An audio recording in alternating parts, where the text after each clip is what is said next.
So I asked the question, are cable companies going bankrupt? There are more than a few reasons why we may be seeing cable companies go the way of the dinosaur in the future. First, there are a ton of legal streaming options now, such as Netflix, Hulu, and Amazon. Second, cable companies are notorious for having bad customer service. I mean, when's the last time you called your cable company and tried to get any information at all, especially about saving money on your bill? And third, BitTorrenting and piracy are bigger than ever.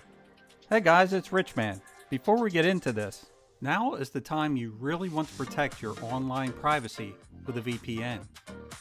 My top two recommendations are IPVanish and ExpressVPN.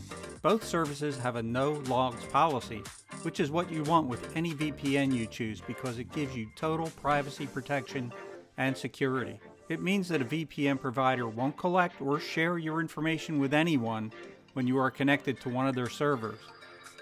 This is very important. If you don't already have a VPN, I highly recommend that you sign up for one as soon as possible.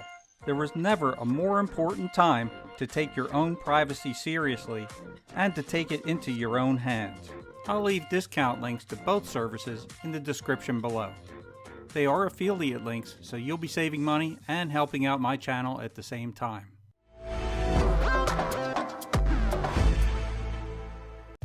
So this day has been a long time coming in the cord cutting world, as canceling cable has been a real trend since Netflix announced its first Watch Instantly feature in 2007.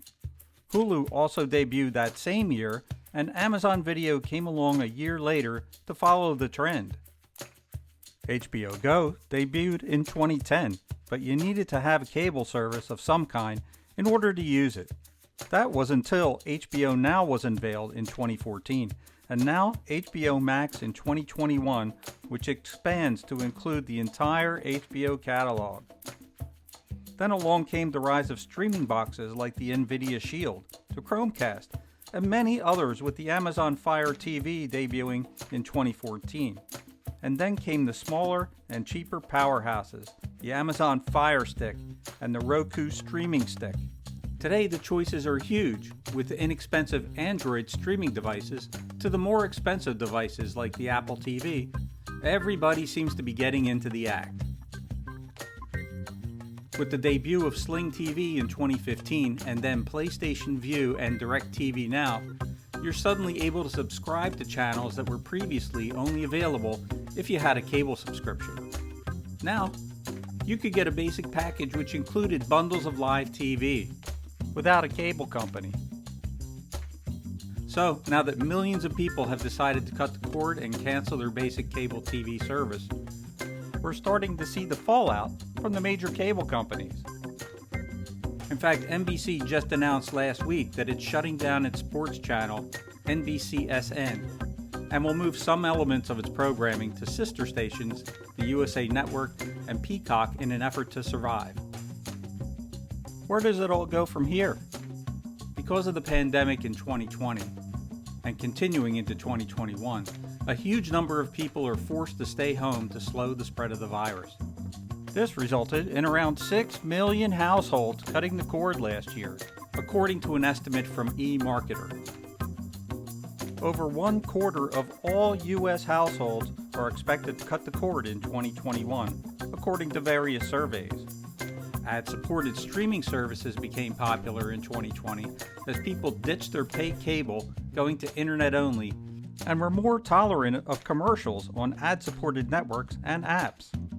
Paying services like Netflix and Disney Plus also flourished as people were deciding to cut costs by picking and choosing which networks gave them the most bang for their buck. Internet piracy was also widespread in 2020 as BitTorrenting and illegal third-party streaming apps became extremely popular, even more so than in years before. In response, cable companies have been raising their prices on internet service, giving large discounts only if their customers opt for their lucrative subscription bundles. So where are we headed in 2021? Well, we're probably looking at a continued acceleration of cord cutting as the pandemic continues to keep people at home for the foreseeable future. And with the continued closure of movie theaters, we'll probably see more and more major motion pictures debuting on streaming services and lower budgets for their pictures in the future. While this is very bad for major motion picture companies like Disney, Warner Brothers, and Sony Pictures, it could translate into better content on their respective streaming services. Only time will tell, as no one has a crystal ball to see when things will be back to normal. In the meantime, just continue to budget your viewing entertainment based on who is giving you the most value for you and your family, and just juggle the services based on what you want to watch. In most cases, you can sign up for a free trial and binge a program you're interested in, or sign up for a month, binge, and then cancel before being charged again. Of course, there are still those torrenting and third-party app options, but that's for another platform and another video. This is Richman. I'll see you next time.